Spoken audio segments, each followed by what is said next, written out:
জিতবে এবার ধানের শীষ মার্কা বিপুল ভোটে।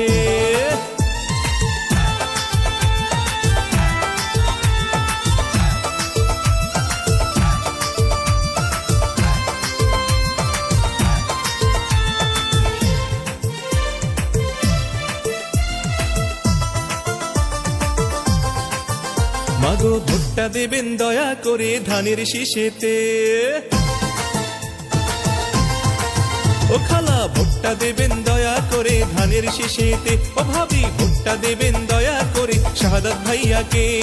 চট্টগ্রাম নগরের সকল ভোটার কয় ইনশাআল্লাহ শাহাদাত ভাইয়ের হবেই হবে জয়। ও মাগো ভোটটা দেবেন, মাগো ভোটটা দেবেন দয়া করে ধানের শীষেতে, ও খালা ভোটটা দেবেন দয়া করে ধানের শীষ।